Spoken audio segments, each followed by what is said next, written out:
getting close. Everybody got back to the city, and now we're moving on forward with the next part of the story. Glad you're here. Glad you're listening. We are on chapter 15, The Discovery of Oz the Terrible. The four travelers walked up to the great gate of the Emerald City and rang the bell. After ringing several times, it was opened by the same guardian of the gate that they had met before. "What? Are you back again?" he asked in surprise. "Do you not see us?" said the Scarecrow. "But I thought you had gone to visit the Wicked Witch of the West." "We did visit her," said the Scarecrow. "And she let you go?" asked the man in wonder. "She couldn't help it. She is melted," explained the Scarecrow. "Melted? Oh, that's good news indeed," said the man. Who melted her?" "It was Dorothy," said the Lion gravely. "Good gracious!" exclaimed the man, and he bowed very low indeed before her. And then he led them into his little room and locked the spectacles from the great box on all of their eyes, just as he had done before. Afterward, they passed on through the gate into the Emerald City, and when the people heard from the guardian of the gate that they had melted the Wicked Witch of the West, they all gathered around the travelers and followed them in a great crowd to the Palace of Oz. The soldier with the green whiskers was still on guard before the door, but he let them in at once, and they were again met by the beautiful green girl, who showed them each to their old rooms at once, so that they might rest until the great Oz was ready to receive them. The soldier had the news carried straight to Oz that Dorothy and the other travelers had come back again after destroying the Wicked Witch. But Oz made no reply.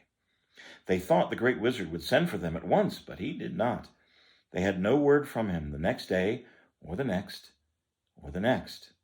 The waiting was tiresome and wearing, and at last they grew vexed that Oz should treat them in so poor a fashion after sending them to undergo hardships and possible slavery. So the Scarecrow at last asked the green girl to take another message to Oz, saying that if he did not let them in to see him at once, they would call the winged monkeys to help them and find out whether he kept his promises or not.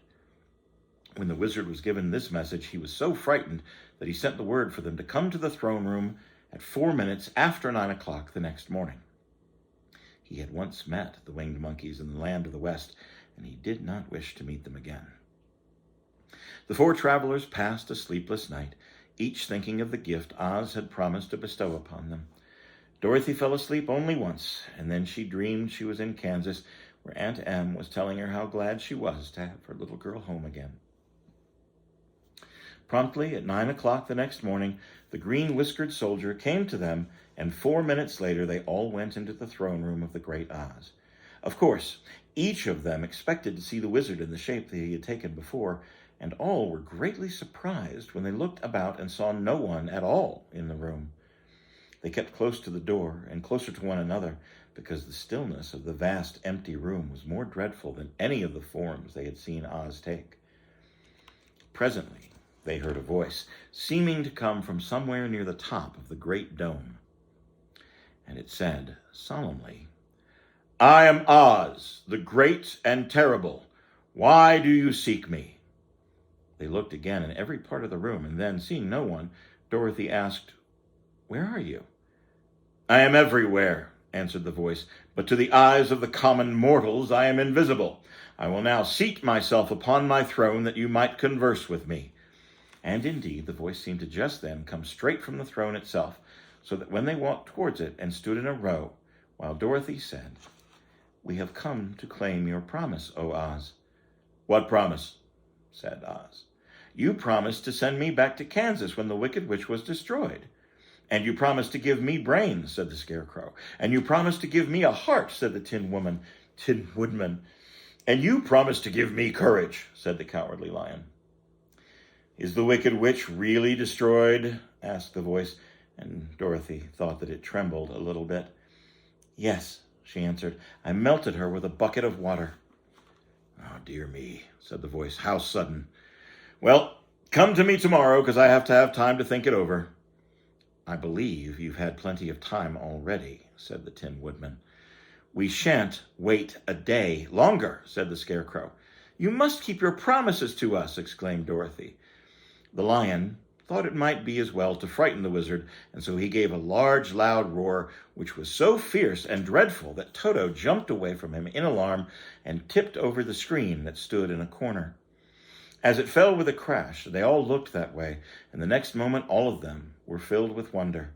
They saw, standing in just the spot where the screen had hidden, there was a little old man with a bald head and a wrinkled face who seemed to be as surprised as they were. The Tin Woodman, raising his axe, rushed towards the little man and cried out, "Who are you?" I am Oz, the great and terrible," said the little man in a trembling voice. "But don't strike me, please don't. I'll do anything you ask me to." Our friends looked at him in surprise and dismay. This is surprise. This is dismay. "I thought Oz was a great head," said Dorothy. "And I thought Oz was a lovely lady," said the Scarecrow. "And I thought Oz was a terrible beast," said the Tin Woodman. "And I thought Oz was a ball of fire," exclaimed the Lion. No, you're all wrong," said the little man meekly. "I have been making believe." "Making believe," said Dorothy. "Are you not a great wizard?" "Oh, hush, my dear. Don't speak so loud, or you will be overheard, and I should be ruined. I'm supposed to be a great wizard." "And you aren't." "Not a bit of it. I'm just a common man." "You're more than that," said the Scarecrow in a grieved tone. "You're a humbug." "Exactly so," declared the little man, rubbing his hands together as if it pleased him. "I am a humbug."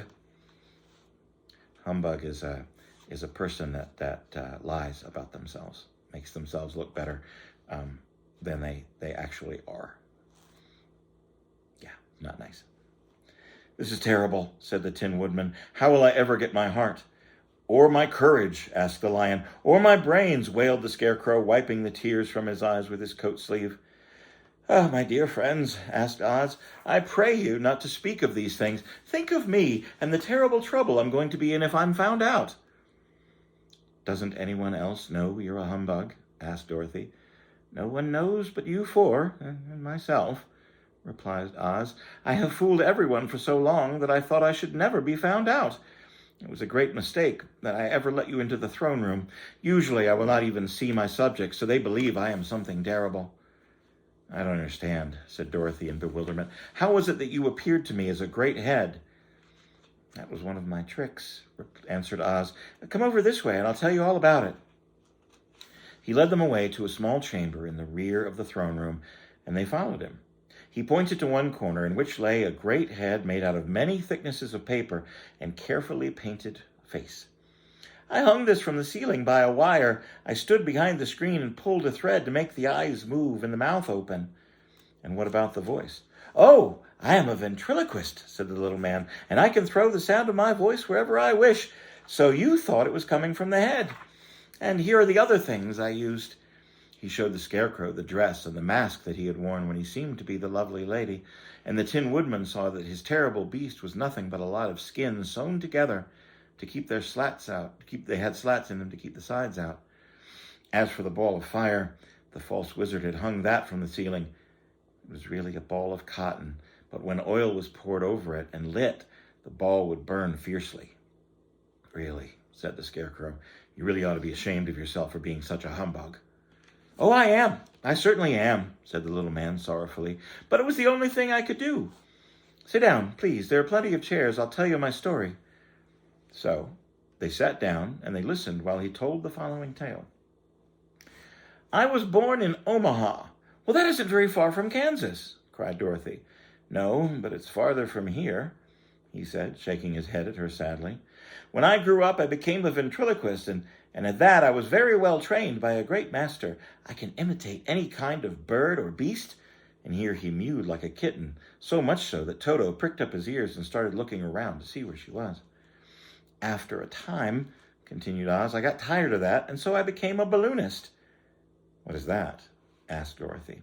"It's a man who goes up in a balloon on circus day so to draw a crowd for all the people together and get them to pay to see the circus." "Oh," she said, "I know about that." "Well, one day I went up in the balloon and the ropes got twisted so that I couldn't come down again. It went way up above the clouds and so far that a current of air struck it and it carried me many, many miles away. For a day and a night I traveled through the air, And on the morning of the second day, I woke up and found the balloon floating over a strange and beautiful country. It came down gradually, and I was not hurt a bit, but I found myself in the midst of a strange people who, seeing me come from the clouds, thought I was a great wizard. And of course I let them think so, because they were afraid of me and promised they would do anything I wished. So, just to amuse myself, I kept the good people busy. I ordered them to build this city and my palace, and they did it all willingly and well.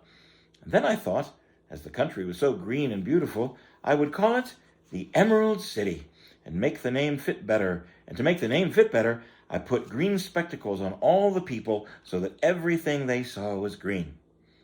But isn't everything in here green? Said Dorothy. Not any more than any other city, said Oz. But when you wear green spectacles, of course everything you see looks green. The Emerald City was built a great many years ago. I was a very young man when the balloon brought me here, and I am a very old man now. But my people have worn green glasses on their eyes for so long that many of them think it really is an Emerald City. And certainly it is a beautiful place, abounding in jewels and precious metals and every good thing that is needed to make one happy. I have been good to the people, and they like me. But ever since this palace was built, I have shut myself up, and I would not see any of them. One of my greatest fears was the witches. While I had no magical powers at all, I soon found out that the witches were really able to do wonderful things.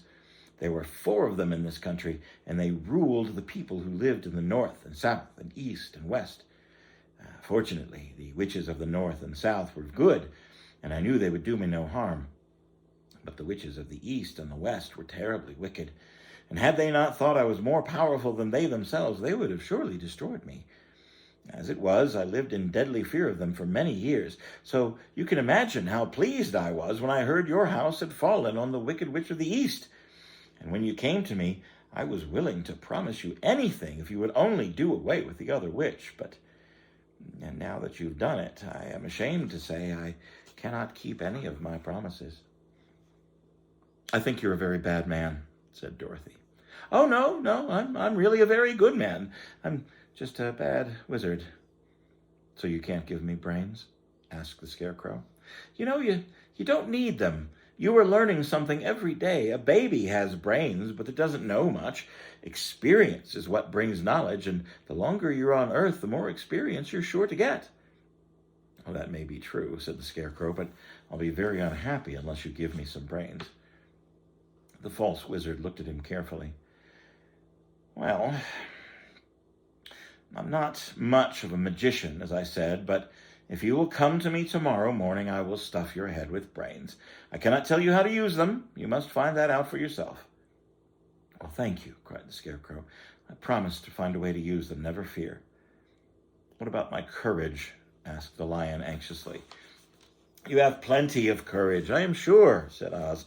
All you need is confidence in yourself. There is no living thing that is not afraid when it faces danger. True courage is in facing danger when you're afraid. And that kind of courage you have proven to have in plenty. Well, maybe I have, but I'm scared just the same, said the Lion. I should really be very unhappy unless you give me the sort of courage that makes one forget he is afraid. All right, I will give you that sort of courage tomorrow, replied Oz. What about my heart? Asked the Tin Woodman. Well, as for that, I think you're wrong to want a heart. It makes most people unhappy. If you only knew it, you're in luck not having a heart. That must be a matter of opinion, said the Tin Woodman. I will bear all the unhappiness without a murmur if you will just give me a heart. All right, very well. Come at me tomorrow and you shall have a heart. I have played wizard for so many years that I may as well continue to play the part a little longer. Okay, said Dorothy. How am I supposed to get back to Kansas? I'm going to have to think about that. Give me 2 or 3 days to consider that matter, and I'll try to find a way to carry you over the desert. In the meantime, you will all be treated as my guests, and while you live in the palace, my people will wait upon you and obey your slightest wish. There's only one thing I ask in return for my help.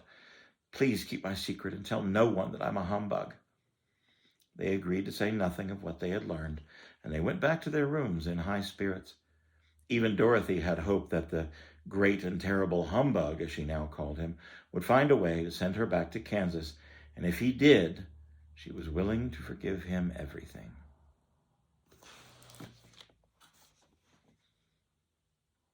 Don't be a humbug.